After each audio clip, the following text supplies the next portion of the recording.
Hi ഡാ മക്കളെ, നിങ്ങളുടെ ശ്രീലക്ഷ്മി മിസ് ആണ്. നിങ്ങൾ എല്ലാവരും എക്സാമിന്റെ തകൃതിയായിട്ടുള്ള പ്രിപ്പറേഷനിലായിരിക്കും അല്ലേ? നിങ്ങളുടെ എല്ലാവരുടെയും ആഗ്രഹം എന്താണ്, ഡ്രീം എന്താണ്? A+ നേടുക എന്നുള്ളത് തന്നെയാണല്ലേ? നിങ്ങളെ കൊണ്ട് സാധിക്കുമിടാ. നമ്മൾ എന്താണ് ചെയ്യേണ്ടത്? ഹാർഡ് വർക്ക് ചെയ്യണം. ശരിയാണ്, എല്ലാവരും പറയും hard work hard work hard work. എന്നാൽ ഹാർഡ് വർക്കിൽ ഉപരി എന്റെ മക്കൾ ചെയ്യേണ്ടത് സ്മാർട്ട് വർക്ക് ആണ്. നന്നായിട്ട് സ്മാർട്ടായിട്ട് വർക്ക് ചെയ്യുക. എങ്ങനെയാണ്? എക്സാമിന് എന്താണോ പഠിക്കേണ്ടത് അത് മാത്രം പഠിക്കുക. ആ ഏരിയയിൽ നിന്നുള്ള ക്വസ്റ്റ്യൻസ് നന്നായിട്ട് ഡിസ്കസ് ചെയ്യുക. എന്നാൽ മാത്രമേ ഇനിയുള്ള സമയം നമുക്ക് എഫക്റ്റീവായിട്ട് യൂസ് ചെയ്യാൻ പറ്റുള്ളൂ. നിങ്ങൾക്ക് A+ നേടിത്തരാൻ വേണ്ടിയിട്ട്, നിങ്ങളെ സഹായിക്കാൻ വേണ്ടിയിട്ടാണ് ഞാൻ ഇവിടെ വന്നിരിക്കുന്നത്. ഞാൻ 100% ഉറപ്പ് തരാം, നമ്മൾ ഇത്തവണ ഏകന്റെ കൂടെ നിങ്ങൾ നിൽക്കുകയാണെങ്കിൽ 100% ഉറപ്പാണ് നിങ്ങൾക്ക് കെമിസ്ട്രിയിൽ A+ നേടി തന്നിരിക്കും. അപ്പൊ നമ്മുടെ ഇന്നത്തെ ക്ലാസ്സിൽ നമ്മൾ ഡിസ്കസ് ചെയ്യുന്നത് ആദ്യത്തെ 4 ചാപ്റ്റേഴ്സ്. ഒരുപാട് കുട്ടികൾ ചോദിച്ചിരുന്നു, മിസ്സേ ഇന്ന ചാപ്റ്ററിന് ഏതാണ് ഇമ്പോർട്ടന്റ് ടോപ്പിക്, ഈ ചോദ്യത്തിന് എങ്ങനെയാണ് ആൻസർ ചെയ്യുക?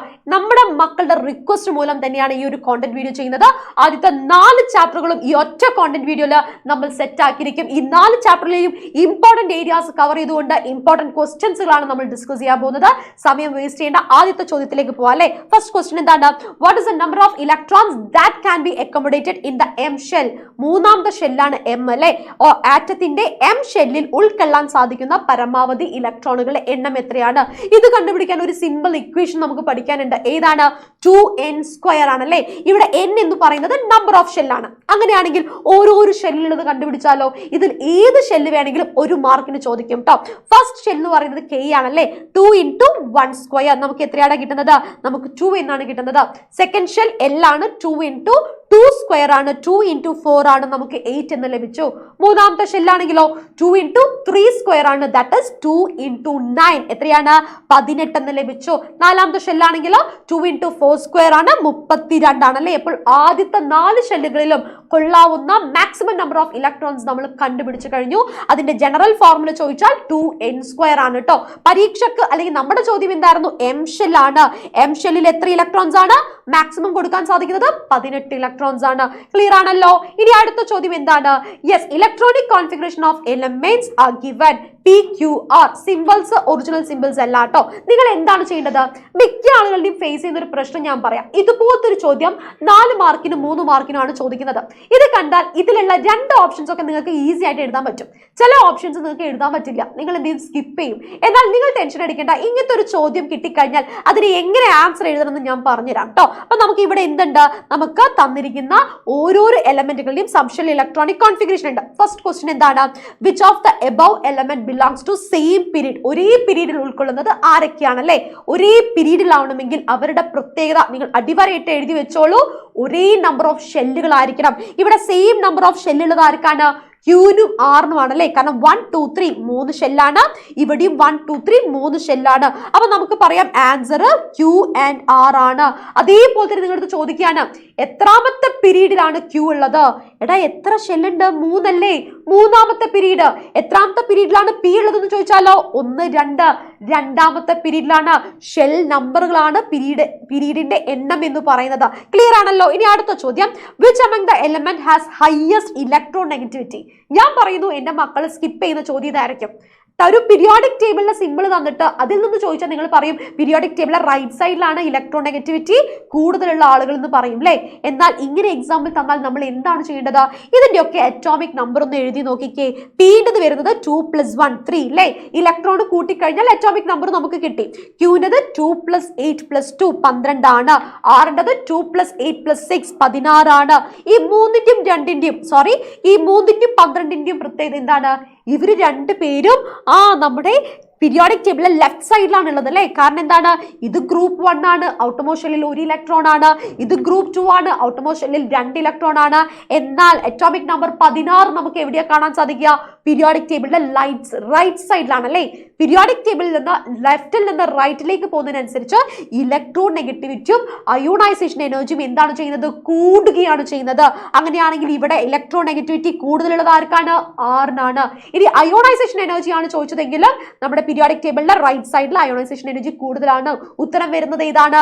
6 തന്നെയാണ് കേട്ടോ. അതേപോലെ ഷുവർ ഷോർട്ട് ക്വസ്റ്റ്യൻ ആണ്.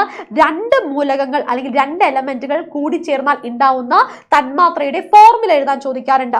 ഇവിടെ പറഞ്ഞിരിക്കുന്നത് പിയും ആറും ആണല്ലേ. അപ്പൊ നമ്മൾ ആദ്യം എന്ത് ചെയ്യണം? പിന്റെ ബാലൻസ് എന്താണ്, ആറിന്റെ ബാലൻസ് എന്താണെന്ന് കണ്ടെത്തണം. ഇവിടെ നിങ്ങൾ നോക്കിക്കേ, പി ഔട്ടമോസ്റ്റ് ഷെല്ലില് ഒരു ഇലക്ട്രോണെ എന്താണ് ചെയ്യുന്നത്? ഡൊണേറ്റ് ആണ് ചെയ്യുന്നത്. ഒരു ഇലക്ട്രോണെ വിട്ടുകൊടുക്കുകയാണ് ചെയ്യുന്നത്. എന്നാൽ ആർ എന്താണ് ചെയ്യുന്നത്? യെസ്, 2 ഇലക്ട്രോണെ ആക്സെപ്റ്റ് ചെയ്യുകയാണല്ലേ ചെയ്യുന്നത്. എന്താണ്? ആക്സെപ്റ്റ് ചെയ്യുകയാണ് ചെയ്യുന്നത്. എന്തിനാണ്? ഔട്ടമോസ്റ്റ് ഷെല്ലിൽ 8 ഇലക്ട്രോൺ ആവാൻ വേണ്ടിയിട്ടാണ്. അപ്പൊ നമുക്ക് എന്ത് കിട്ടി? പിന്റെ ബാലൻസി. അപ്പൊ ഇലക്ട്രോണിക് കോൺഫിഗറേഷൻ വെച്ചിട്ട് നമ്മൾ എന്ത് ചെയ്യുന്നു? ബാലൻസി കണ്ടെത്തുന്നു കേട്ടോ. പിന്റെ ബാലൻസി 1 ആണ്, ആറിന്റെ ബാലൻസി 2 ആണ്. ഇനി നിങ്ങളുടെ സംശയം എന്താണ്? ആദ്യം എഴുതേണ്ടത് ആരെയാണെന്നായിരിക്കും അല്ലെ. ആദ്യം എഴുതേണ്ടത് ആരെയാണ്? ആരാണോ ഇലക്ട്രോൺ വിട്ടുകൊടുക്കുന്നത് അയാളെയാണ് നമ്മൾ ആദ്യം എഴുതേണ്ടത്. അല്ലെങ്കിൽ വേറെ രീതിയിലും പറയാം, ഇലക്ട്രോൺ നെഗറ്റിവിറ്റി കുറഞ്ഞ ആളെയാണ് നമ്മൾ ആദ്യം എഴുതേണ്ടത്. അപ്പോൾ നമുക്കറിയാം ഇലക്ട്രോൺ ഇവിടെ ഡൊണേറ്റ് ചെയ്യുന്നത് പി ആണ്. അതുകൊണ്ട് ഞാൻ പി എഴുതുന്നു, ആർ ഞാൻ രണ്ടാമത് എഴുതുന്നു. ഇനി ശ്രദ്ധിക്കേണ്ടത്, പിന്റെ താഴെ ആറിന്റെ ബാലൻസിയും ആറിന്റെ താഴെ പിന്റെ ബാലൻസിയുമാണ് എഴുതേണ്ടത്. അപ്പോൾ പിന്റെ താഴെ 2 എന്നും കിട്ടി, ആറിന്റെ താഴെ 1 എന്നും കിട്ടി. ഇതിന് നമുക്ക് സിമ്പിൾ ആയിട്ട് എങ്ങനെ എഴുതാം? P2R എന്ന് എഴുതാം കേട്ടോ. ഇതേപോലെ ഏത് എക്സാമ്പിൾസും ചോദിക്കാറുണ്ട്. ഷുവർ ഷോർട്ട് ക്വസ്റ്റ്യൻ ആണ്. ഇനി അടുത്ത ചോദ്യം എന്താണ്? Which isotope is used as the tracer for identifying the nutrient exchange in plants? സസ്യങ്ങളിലെ പദാർത്ഥ വിനിമയം തിരിച്ചറിയാൻ ഐസോടോപ്പായിട്ട് ഉപയോഗിക്കുന്നത് ആരെയാണ്? പ്ലാന്റുകളല്ലേ. പി ആരാണ്? ഫോസ്ഫറസ് 31 ആണ് കേട്ടോ. പ്ലാന്റ് പി, ഫോസ്ഫറസ് പി എന്ന് ആലോചിച്ച് വെക്കുക. ഫോസ്ഫറസ് 31 ആണ്. അതേപോലെ ഇമ്പോർട്ടന്റ് ആയിട്ടുള്ള ആളുകളാണ് ഈ കാണുന്ന എല്ലാ ഐസോടോപ്പുകളും. ഇത് നിർബന്ധമായിട്ട് നിങ്ങൾ പഠിച്ചിരിക്കണം. 100% ഐസോടോപ്പിൽ നിന്ന് പരീക്ഷയ്ക്ക് ചോദിച്ചിരിക്കും. ഇവിടെ എന്താണ്? ഡ്യൂട്ടീരിയം നമ്മൾ എവിടെയാണ് ഉപയോഗിക്കുന്നത്? യെസ്, നമ്മൾ ഉപയോഗിക്കുന്നത് അറ്റോമിക് റിയാക്ടേഴ്സിലാണ്. ഞാൻ എടുത്തു പറയാണ്, ഇവിടെ നമ്മൾ ഡിസ്കസ് ചെയ്യുന്ന each and every content, each and every question അത്രയും ഇമ്പോർട്ടന്റ് ആണ്. പരീക്ഷാ ഹാളിൽ നിങ്ങൾക്ക് കാണാൻ സാധിക്കും. അതിൽ 100% ഉറപ്പ് ഞാൻ തരാം. അപ്പൊ എന്റെ മക്കൾ ചെയ്യേണ്ടത്, നിങ്ങളുടെ ഫ്രണ്ട്സിനെയും കൂടി ഹെൽപ്പ് ചെയ്യടാ, സഹായിക്കുക. അവർക്കൊക്കെ അയച്ചു കൊടുക്കുക. അവരുടെ പറയാ, എടാ ഇത് പഠിച്ച് സെറ്റ് ആക്കിയിട്ട് വേണം പരീക്ഷയ്ക്ക് പോവാൻ, നമ്മൾ A+ നേടിയിരിക്കും. മാക്സിമം ഫ്രണ്ട്സിലേക്ക് ഒക്കെ ഷെയർ ചെയ്യുക. അതുപോലെ ഇതേപോലെ ഒരുപാട് കോണ്ടന്റ് വീഡിയോസ് നമ്മുടെ ചാനലിൽ അവൈലബിൾ ആണല്ലേ. ഇതെല്ലാം നിങ്ങൾക്ക് കിട്ടണമെങ്കിൽ നമ്മുടെ ചാനൽ സബ്സ്ക്രൈബ് ചെയ്യാത്തവരാണെങ്കിൽ തീർച്ചയായിട്ടും ഇപ്പൊ തന്നെ സബ്സ്ക്രൈബ് ചെയ്യുക. അതേപോലെ തന്നെ ലൈക്കും ചെയ്തു വെക്കുക കേട്ടോ. അപ്പൊ നമ്മൾ പറഞ്ഞു, ഡ്യൂട്ടീരിയം ആണെങ്കിൽ അറ്റോമിക് റിയാക്ടറിലാണ് ഉപയോഗിക്കുന്നത്. ഏജ് ഓഫ് ഫോസിൽസ് കാണുന്നത് എവിടെയാണ്? കണ്ടുപിടിക്കുന്നത് ഏത് ഐസോടോപ്പ് ഉപയോഗിച്ചിട്ടാണ്? കാർബൺ 14 ഉപയോഗിച്ചിട്ടാണ്. റിപ്പീറ്റ് ചെയ്ത് ചോദിക്കുന്ന ചോദ്യമാണ്. ഫോസ്ഫറസ് 31 നമ്മൾ എവിടെയാണ്? ഇപ്പോൾ പറഞ്ഞു, ട്രേസേഴ്സ് ആയിട്ട് നമ്മൾ യൂസ് ചെയ്യാറുണ്ട്. ചെടികളിലുള്ള ന്യൂട്രിയൻ എക്സ്ചേഞ്ച് കണ്ടുപിടിക്കാൻ ട്രേസേഴ്സ് ആയിട്ട് ഉപയോഗിക്കുന്നു. അയോഡിൻ 131 ആവട്ടെ, കൊബാൾട്ട് 60 ആവട്ടെ, നമ്മൾ എവിടെയാണ് യൂസ് ചെയ്യുന്നത്? മെഡിക്കൽ ഫീൽഡിലാണ് അല്ലേ. എവിടെയാണ്? നമ്മൾ മെഡിക്കൽ ഫീൽഡിലാണ് ഉപയോഗിക്കുന്നത്. നമ്മുടെ ക്യാൻസർ, ട്യൂമേഴ്സ് ഒക്കെ കണ്ടുപിടിക്കാൻ യൂസ് ചെയ്യുന്നുണ്ട്. ഇനി ഫ്യൂവൽ ഇൻ അറ്റോമിക് റിയാക്ടർ ഏതാണ്? യുറാനിയം 235 ആണ് കേട്ടോ. ഫ്യൂവൽ ആയിട്ട് യൂസ് ചെയ്യുന്നത് അറ്റോമിക് റിയാക്ടറിൽ യുറാനിയം 235 ആണ്. This topic it is very important. Okay, ഇനി അടുത്ത ക്വസ്റ്റ്യനിലേക്കാണ്. അടുത്ത ചോദ്യം, ഇതുപോലത്തെ ചോദ്യങ്ങൾ പ്രീവിയസ് ഇയർ ക്വസ്റ്റ്യൻ പേപ്പറിൽ ഒരുപാട് ചോദിച്ചിട്ടുണ്ട്. എന്താണ്? ഒരു ഇക്വേഷൻ തന്നിട്ടുണ്ട്, സിങ്കും HCl റിയാക്ട് ചെയ്യുന്നത്. ഫസ്റ്റ് ക്വസ്റ്റ്യൻ എന്താണ്? What is the oxidation state of zinc in ZnCl2? ഇവിടെ നമുക്കറിയാം Zn ഹൈഡ്രജനും ഒറ്റക്ക് നിൽക്കുന്ന ആളുകളാണല്ലേ. അപ്പോൾ അവരുടെ ഓക്സിഡേഷൻ സ്റ്റേറ്റ് എന്താണ്? 0 ആണ്. ഹൈഡ്രജൻ്റെത് +1 ആണ്, ക്ലോറിൻ്റെത് -1 ആണ്. സംശയമില്ല. ഇനി ഇവിടെ ZnCl2 Zൻ്റെത് X ആയിട്ട് തന്നിട്ടുണ്ട്. അതാണ് നമ്മളെടുത്ത് കണ്ടുപിടിക്കാൻ ചോദിച്ചത്. അപ്പൊ നമ്മൾ എങ്ങനെയാ കണ്ടുപിടിക്കുക? Zn X എടുത്തു, Cl2ന്റെ മുകളിൽ -1 എഴുതി. കാരണം ക്ലോറിന്റെ ഓക്സിഡേഷൻ സ്റ്റേറ്റ് -1 ആണ്. ഏതൊരു കോമ്പൗണ്ട് എടുക്കുകയാണെങ്കിലും അതിന്റെ നെറ്റ് ചാർജ് 0 ആയിരിക്കും അല്ലെ. അപ്പൊ ഇത് ഞാൻ എങ്ങനെ എഴുതുന്നു? X + -1 × 2 that is equal to 0. X - 2 is equal to 0. X is equal to എനിക്ക് എന്ത് കിട്ടി? +2 എന്ന് കിട്ടിയില്ലേ. അതെങ്ങനെയാണ്? ദാ ഇവിടെ നമുക്കറിയാം -1 × 2 ആണ്. അപ്പൊ നമുക്ക് അവിടെ -2 കിട്ടിയല്ലേ. ഇവിടെ -2 ആണെങ്കിൽ ഇവിടെ എന്തായിരിക്കണം? +2 ആയിരിക്കണം. എന്നാൽ മാത്രമേ നെറ്റ് ചാർജ് നമുക്ക് 0 ആക്കാൻ സാധിക്കുള്ളൂ. അപ്പൊ നമുക്ക് എന്ത് കിട്ടി? എക്സിന്റെ ഓക്സിഡേഷൻ സ്റ്റേറ്റ് കിട്ടി. ഇനി അടുത്ത ചോദ്യം എന്താണ്? This is a redox reaction. Why? ഇതൊരു റിഡോക്സ് പ്രവർത്തനമാണ്. എന്തുകൊണ്ട്? ഈസി ആയിട്ട് എഴുതിക്കോളൂ. ഒരു റിഡോക്സ് റിയാക്ഷൻ ആവണമെങ്കിൽ അവിടെ ഓക്സിഡേഷൻ നടക്കണം, റിഡക്ഷനും നടക്കണം, ഓക്സീകരണം നടക്കണം, നിരോക്സീകരണം നടക്കണം. അത് മാത്രം എഴുതിയാൽ മതി, വേറൊന്നും ചെയ്യേണ്ട ആവശ്യമില്ല.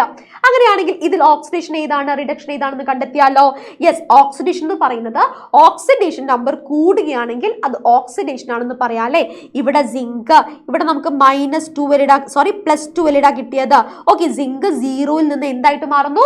+2 ആയിട്ട് മാറുന്നു. ഓക്സിഡേഷൻ നമ്പർ ഇൻക്രീസ് ചെയ്യുന്നു. അതുകൊണ്ട് ഇതെന്താണ്? ഓക്സിഡേഷൻ ആണെന്ന് നമുക്ക് പറയാം. സെറ്റ് ആണല്ലോ. ഇനി താഴെ നോക്കിക്കേ നിങ്ങൾ, H+0 ആയിട്ട് മാറി. അവിടെ എന്ത് സംഭവിച്ചു? ഓക്സിഡേഷൻ നമ്പർ ഡിക്രീസ് ചെയ്തു, കുറഞ്ഞു അല്ലെ. ഓക്സിഡേഷൻ നമ്പർ ഡിക്രീസ് ചെയ്തു എന്ന് പറഞ്ഞാൽ റിഡക്ഷൻ ആണ്. റിഡക്ഷൻ എന്ന് പറഞ്ഞാൽ നിരോക്സീകരണമാണെന്ന് നമ്മൾ കണ്ടു കഴിഞ്ഞു. ഓക്സിഡേഷനും സംഭവിക്കുന്നുണ്ട്, റിഡക്ഷനും സംഭവിക്കുന്നുണ്ട്. ഇത്ര മാത്രമേ ഉള്ളൂ. ഓക്സിഡേഷൻ നമ്പർ കൂടിക്കഴിഞ്ഞാൽ ഓക്സിഡേഷൻ, ഓക്സിഡേഷൻ നമ്പർ കുറഞ്ഞു കഴിഞ്ഞാൽ റിഡക്ഷൻ. അടുത്ത ചോദ്യം എന്താണ്? ഓക്സിഡൈസിങ് ഏജന്റ് കണ്ടെത്താനാണ്. അയ്യോ മിസ്സേ, എനിക്കറിയത്തില്ല. ഓക്സിഡേഷനും റിഡക്ഷനും കണ്ടെത്താൻ ഞാൻ ഇപ്പൊ പഠിച്ചു. സിമ്പിൾ ആടാ. ഓക്സിഡേഷൻ സംഭവിക്കുന്നത് ആരാണോ അതാണ് റിഡ്യൂസിങ് ഏജന്റ് ആയിട്ട് വരുന്നത്. റിഡക്ഷൻ സംഭവിക്കുന്നത് ആർക്കാണോ അതാണ് ഓക്സിഡൈസിങ് ഏജന്റ് ആയിട്ട് വരുന്നത്. ഇവിടെ ഓക്സിഡൈസിങ് ഏജന്റ് അല്ലേ ചോദിച്ചത്, ഓക്സികാരി അല്ലേ ചോദിച്ചത്. അപ്പോൾ റിഡക്ഷൻ ആർക്കാണ് സംഭവിക്കുന്നത്? നമ്മുടെ HCl ആണല്ലേ. ആർക്കാണ്? HCl-ലുള്ള ഹൈഡ്രജൻ ആണ്. അപ്പൊ നമുക്ക് പറയാം HCl-ലാണ് എന്ത് വരുന്നത്? നമ്മുടെ യെസ് ഓക്സിഡൈസിങ് ഏജന്റ് വരുന്നത്. കാരണം ഇവിടെ H+-നാണ് റിഡക്ഷൻ സംഭവിക്കുന്നത്. ക്ലിയർ ആണല്ലോ? കൺസെപ്റ്റ് ക്ലിയർ ആണല്ലോ? ഇതും പരീക്ഷയ്ക്ക് ചോദിക്കും കേട്ടോ. ഇനി അടുത്ത ചോദ്യം വളരെ സിമ്പിൾ ആയിട്ടുള്ള ക്വസ്റ്റ്യൻ ആണ്, എന്നാൽ നമുക്ക് പല രീതിയിലും ചോദിക്കാറുണ്ട്. ഇവിടെ 2 ബീക്കറിൽ ഡൈല്യൂട്ട് HCl തന്നിട്ടുണ്ട്. അതിൻ്റെ അകത്ത് ഒന്നിൽ എന്താണ്? മാർബിൾ കഷ്ണം ഇട്ടിട്ടുണ്ട്, രണ്ടാമത്തേൽ പൊടിഞ്ഞ മാർബിൾ പീസസ് ഇട്ടിട്ടുണ്ട്. ആദ്യത്തെ ചോദ്യം എന്താണ്? വിച്ച് ബീക്കറിലാണ് റേറ്റ് ഓഫ് കെമിക്കൽ റിയാക്ഷൻ ഏറ്റവും നന്നായിട്ട് നടക്കുന്നത്? എയിലാണോ ബിയിലാണോ? ഇത് എയും ഇത് ബിയുമാണ്. ഏതിലാണ്? സംശയം വേണ്ട, കണ്ണടച്ച് എഴുതിക്കൊള്ളൂ, ബിയിലാണ്. കാരണം ചോദിക്കാറുണ്ട്, ബിക്കോസ് സർഫസ് ഏരിയ ആണല്ലേ, സർഫസ് ഏരിയ കൂടുതലാണ്. ഏതൊരു വസ്തു നമ്മൾ എന്ത് ചെയ്യാണ്? പൊടിക്കുകയാണെങ്കിൽ ഏരിയ പൊടിക്കുന്ന സമയത്ത് സർഫസ് ഏരിയ കൂടുന്നു അല്ലെ. അതേപോലെ അടുത്ത ചോദ്യം എന്താണ്? യെസ്, ഇതിലുള്ള സർഫസ് ഏരിയ കൂടിയതുപോലെ തന്നെ നമുക്ക് റേറ്റ് ഓഫ് റിയാക്ഷൻ കൂട്ടാൻ സഹായിക്കുന്ന വേറെ ഫാക്ടേഴ്സ് ഏതൊക്കെയാണ്? ഒന്ന് സർഫസ് ഏരിയ കൂട്ടണം, രണ്ടാമത് ചൂടാക്കുക അല്ലെ, ടെമ്പറേച്ചർ കൊടുക്കുന്നു, ഹീറ്റ് കൊടുക്കുന്നു, മൂന്നാമത്തത് ഡൈല്യൂട്ട് HCl പകരം കോൺസെൻട്രേറ്റഡ് HCl ഉപയോഗിച്ചാൽ മതി അല്ലേ. നമുക്ക് എന്ത് ചെയ്യാം? റേറ്റ് ഓഫ് കെമിക്കൽ റിയാക്ഷൻ നമുക്ക് ഫാസ്റ്റ് ആക്കാൻ സാധിക്കുന്നു. ഓക്കെ, ക്ലിയർ ആണല്ലോ. ഇനി അടുത്ത ചോദ്യം എന്താണ്? Which among the following statements are suitable for ionic compounds? 4 options തന്നിട്ടുണ്ട്. എടാ, ഇതേപോലത്തെ ചോദ്യം ഏത് ചാപ്റ്ററിൽ നിന്നും പ്രതീക്ഷിക്കാം കേട്ടോ. 100% ഇതേപോലത്തെ ചോദ്യം നമുക്ക് പ്രതീക്ഷിക്കാം. തെറ്റായത് കറക്റ്റ് ചെയ്ത് എഴുതാൻ ചോദിക്കാറുണ്ട്, അല്ലെങ്കിൽ 4 ഓപ്ഷൻസ് തന്നിട്ട് അതിൽ നിന്ന് സെലക്ട് ചെയ്ത് എഴുതാനും ചോദിക്കാറുണ്ട്. അയോണിക് കോമ്പൗണ്ടിനെ കുറിച്ചിട്ടാണ് ചോദിച്ചിരിക്കുന്നത്. ഈ ടേബിൾ നമുക്ക് അറിഞ്ഞിരിക്കണം. ഈ ടേബിൾ പഠിച്ചതിന് ശേഷം മാത്രം എക്സാം ഹാളിലേക്ക് പോവാം. കാരണം ഈ ടേബിൾ റിലേറ്റഡ് ആയിട്ടുള്ള ക്വസ്റ്റ്യൻസ് നമുക്ക് എക്സാമിന് പ്രതീക്ഷിക്കാം കേട്ടോ. ഇവിടെ അറിയാം അയോണിക് കോമ്പൗണ്ടിന്റെ പ്രത്യേകത സോളിഡ് ആണ്, ജനറലി സോളിബിൾ ഇൻ വാട്ടർ ആണ്, they conducts electricity in aqueous and what molten state ആണ്, നമ്മുടെ മെൽറ്റിംഗ് പോയിന്റും ബോയിലിംഗ് പോയിന്റും ഹൈ ആണ് അല്ലേ.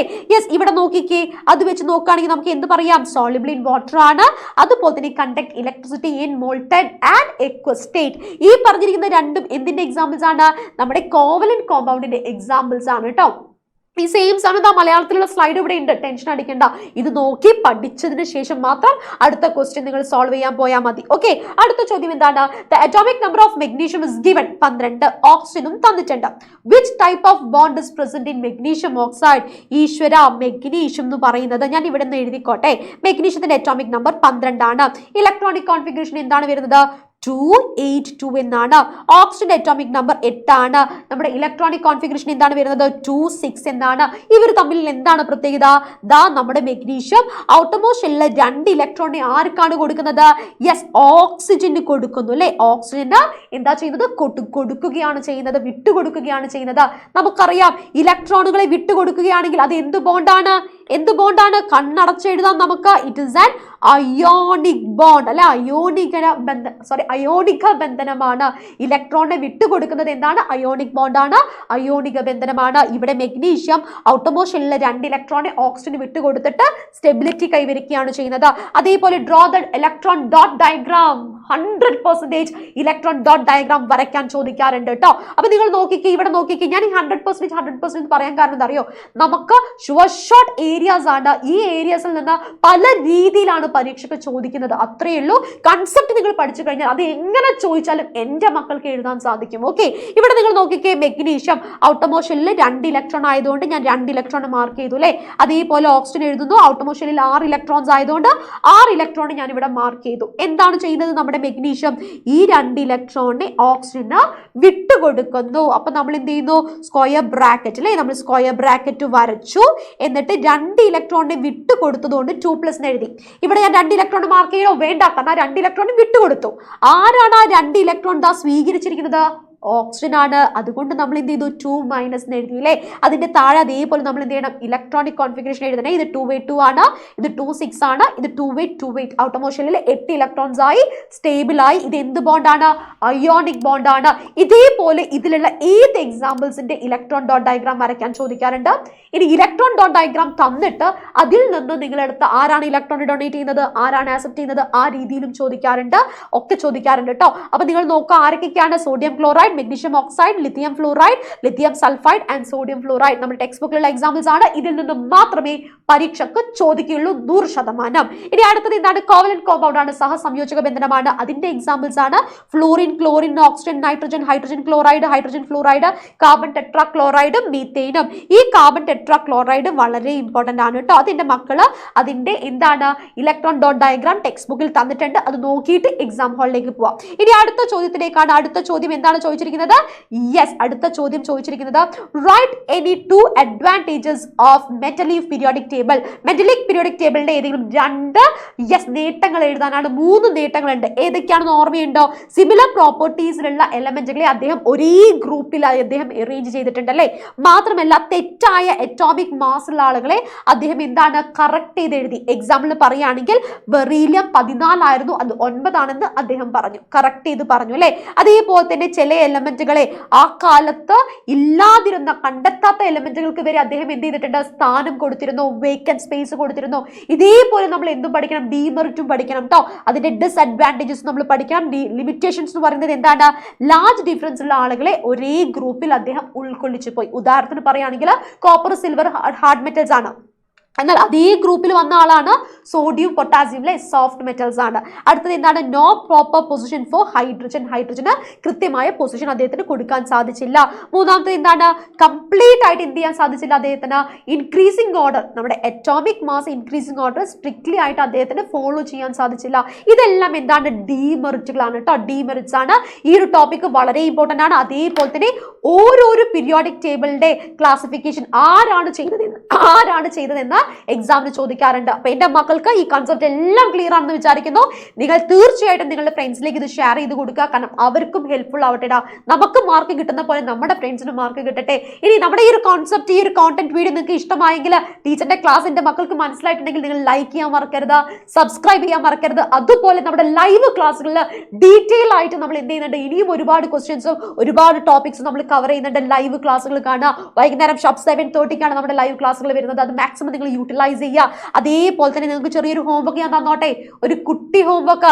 യെസ്, ട്രയാഡ് എന്ന് പറയുന്ന ക്ലാസിഫിക്കേഷൻ കൊണ്ടുവന്നത് ആരാണ്? ആരുടെ ക്ലാസിഫിക്കേഷൻ ആയിരുന്നു ട്രയാഡ്സ് എന്ന് പറയുന്നത് എന്നുള്ളത് നിങ്ങൾ കമന്റ് ബോക്സിൽ കമന്റ് ചെയ്യുക. അതേപോലെ തന്നെ എന്റെ മക്കൾ ഇപ്പോൾ കോൺഫിഡൻറ്റോട് കൂടിയാണോ ഇരിക്കുന്നത്, എന്റെ മക്കൾ കെമിസ്ട്രി സെറ്റ് ആയോ എന്നുള്ളതും കൂടി നിങ്ങൾ കമന്റ് ബോക്സിൽ കമന്റ് ചെയ്യുന്നതാണ്. കാരണം നിങ്ങളുടെ കമന്റ്സ് ആണ് ഞങ്ങളുടെ സന്തോഷം, ഞങ്ങളുടെ എനർജി എന്ന് പറയുന്നത്. അപ്പോൾ തീർച്ചയായിട്ടും കമന്റ് ചെയ്യാം. നമുക്ക് അടുത്ത കോണ്ടന്റ് വീഡിയോയിലും ലൈവിലും കാണാം. Until then, bye bye.